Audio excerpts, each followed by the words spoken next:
Hi, I've been wanting to make this video for a very long time, and I'm talking years, and it won't be one video. I plan to make several,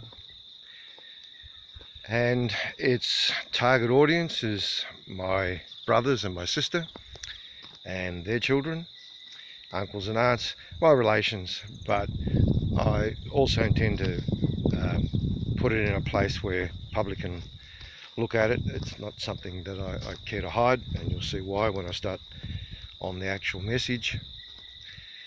But what's motivated me is that the fact that I left home in Western Australia nearly 50 years ago. In fact, yes, nearly 50 years ago. Next year it'll be 50 years. And that's when I left my parents' home, left my siblings. I'm the oldest of the family. And so our family's dramatically changed in that near half century. And in the meantime, I've hardly been around for any of that change. And so we all have our individual lives. And I know little of theirs and they know little of mine. So when we do get to meet, which is infrequently, and it's only for brief times, and we seldom talk about anything serious. We've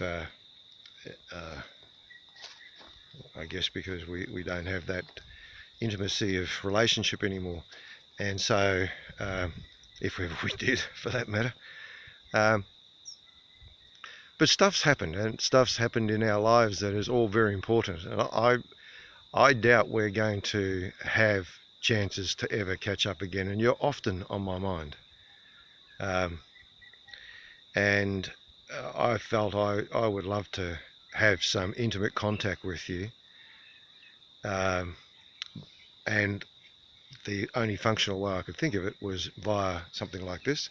So I plan to make a series of videos, and I intend for them to be prompters of relationship development, that only modern technology will let us cover the distances that we're all scattered at now, especially us. We're not even in the same country anymore. The background you see in here is New Zealand. We live out in the bush, up in the hills in New Zealand. And an interesting thing happened to me when shortly, just a few years after I left Western Australia, I met Jesus Christ.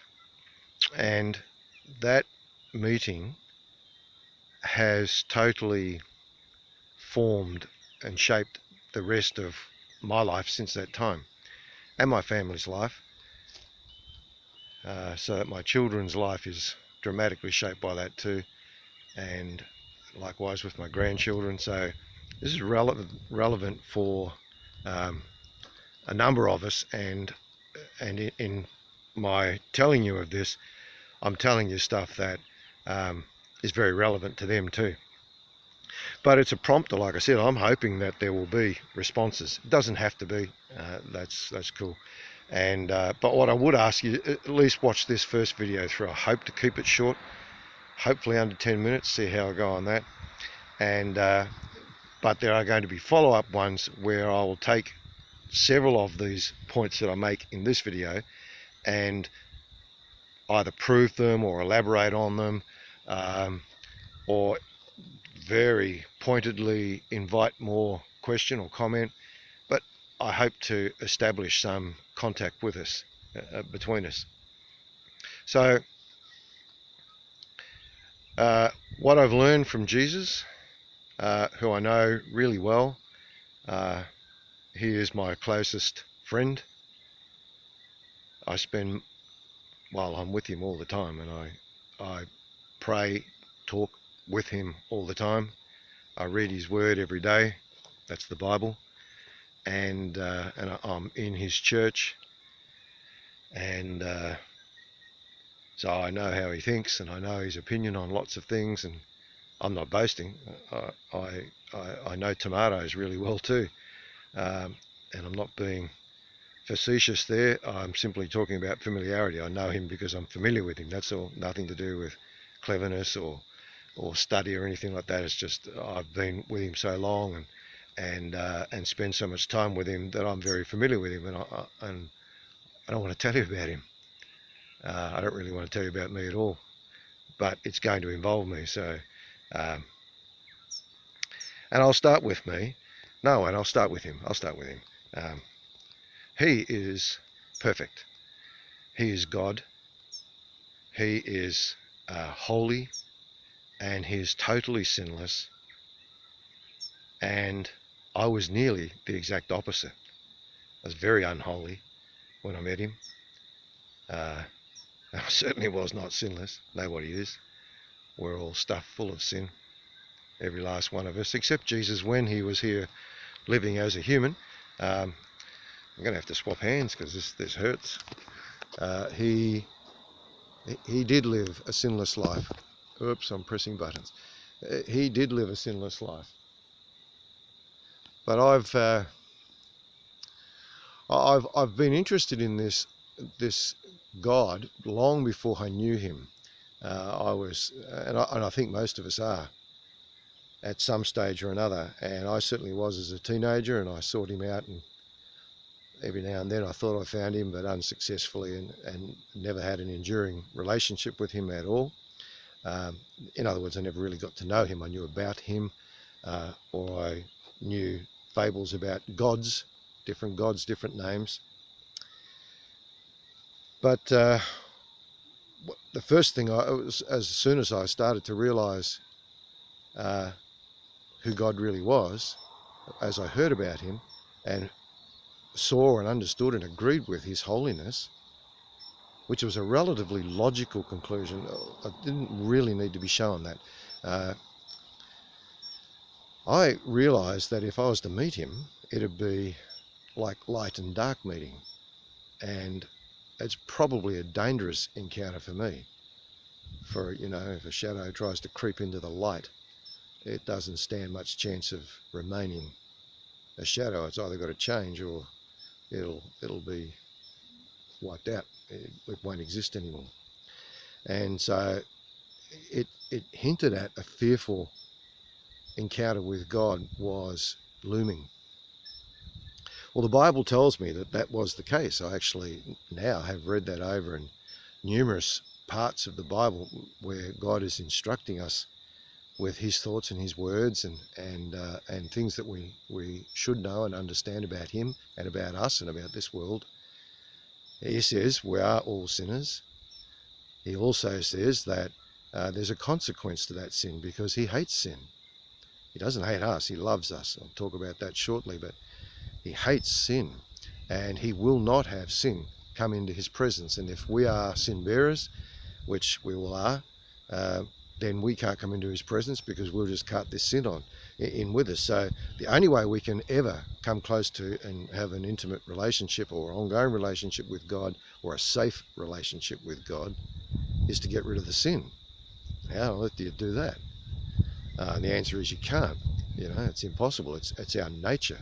We just habitually think by the way that we've inherited from our parents and them from theirs and so on backwards. And so we are by nature sinful creatures. And so I needed a new nature. That was the only way it was going to happen. And that's the same for all of us. And God in his wisdom has long ago, since before the foundation of the world, the Bible says, had a way of, this was his intention, to give us his nature, a new nature, a godly nature. And by receiving that and accepting that and allowing it to be real and delivered, so we can then come into his presence, not ultimately, which is obviously my intention and hope, and I mean hope in the biblical way, not in the worldly way. Might talk about that one day, but not now. So I'm looking forward to that, being with him forever. But I now, daily, moment by moment, enjoy his fellowship and his friendship. And even as I talk to you now, I'm relying on him for promptings and stuff. So yeah, so how did that happen though? How did that change happen? And how did the old ways that I had, which were multitudinous, and you know them, you could list them off just as much as I could, and you may even feel as sorry about them as I do. I don't know, that's your business, but I know God loves you, and I know He wants you safe. He wanted me safe. He wants us all safe. There's a whole reason that Jesus came to the earth, was to make us safe. And you say, well, safe from what? What's the danger that we're all in? The danger is God Himself. And like I was saying before, His nature is so holy, and our nature is so corrupt, that when we do ultimately come before Him, which we will all do, the Bible says it's given to man once to die, and then comes the judgment. We'll stand before the judge, and the judge is going to check our nature. He's going to basically see, are you like me? Are you in my family? Have you inherited my characteristics, or are you like that world out there that let itself become corrupt and led so many astray, and you chose to stay that way? That's really what's going to be judged. Again, I'll talk more about that on another occasion, but he offered that choice to me, and I had a little look into it, and I read the Bible for a little bit and started to find things that echoed true in my soul, in my mind, in my heart, whatever way you want to talk about it, and I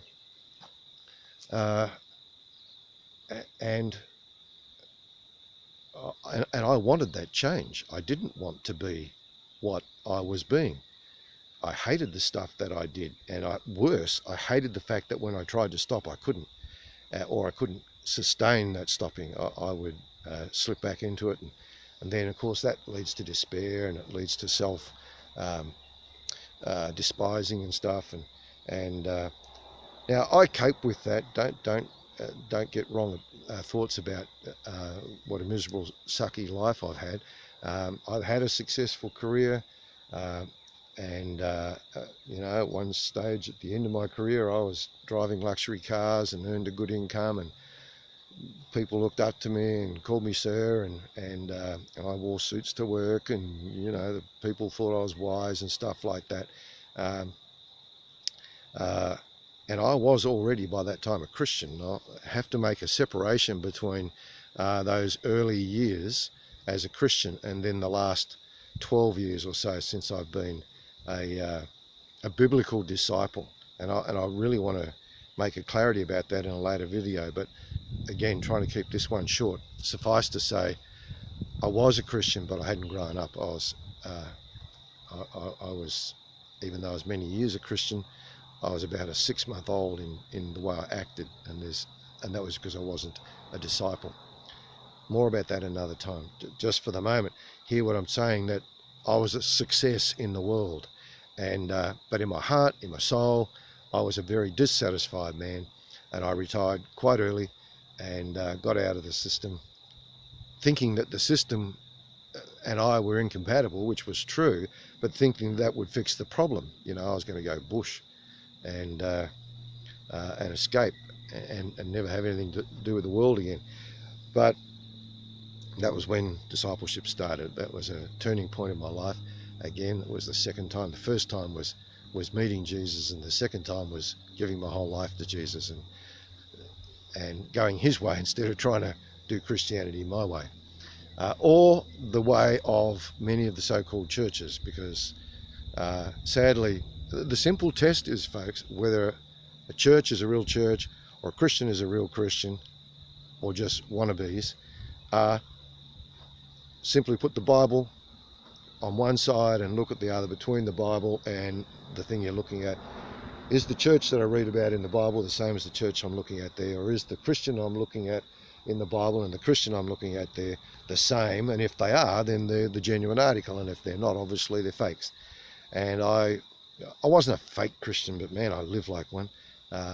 And I've met many genuine Christians who really wanted to get it right but didn't know how, because we're all not doing it the Bible way. and you've probably even, I don't know how much you've read of the Bible, if any, but you've probably heard Jesus had disciples, and the relationship between them was one called discipleship, and he trained them up, he raised them up, these guys, and that's what he said that the church is supposed to continue doing, and it stopped a long time ago. Most of it stopped a long time ago. Real, genuine, biblical discipleship, so that you grow up and live the Bible, which is what Jesus said. Those who abide in my word or continue in my word, you are my disciples. That was John 8:31. He said that.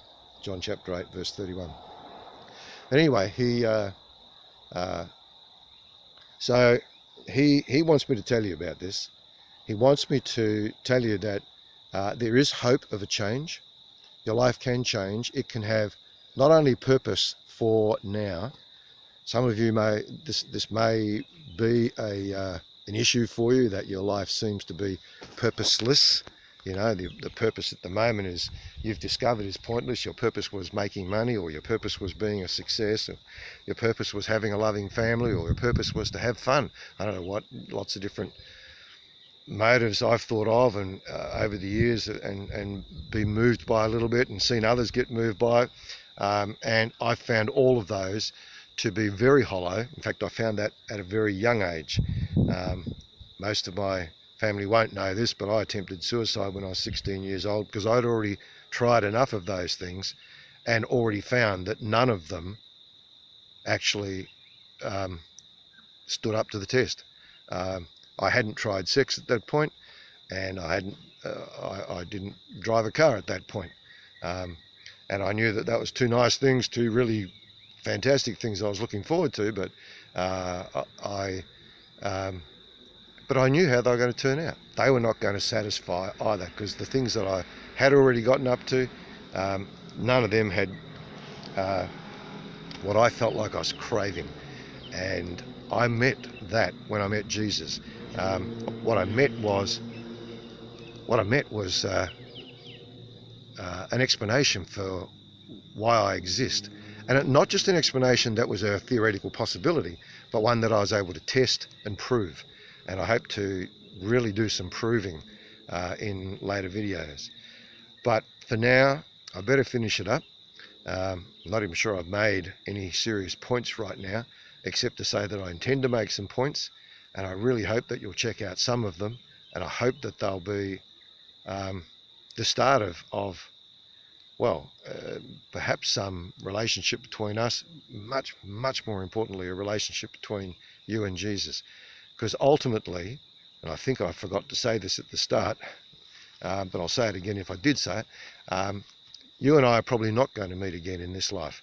I'm not sure about our ability or intentions to travel much anymore. We're very busy here, and I don't intend on dying soon, but I know that there are others who do intend that, and I, besides which, we're really committed to what we're doing. We're flat out, so it'll have to be I do love you guys, but I know you'll understand. You love, you won't come over here without, even though I'm sure you have affection for me and care and concern and interest in me, it would take a lot to get you to come over here just to see me, but you may well appreciate, you may hate this, and you may just spurn it to, I don't know. Obviously that's all your call, but I want to at least make this attempt. Bless you guys, and I hope we can have at least a little further into this, maybe another video or two, and see where we go from there.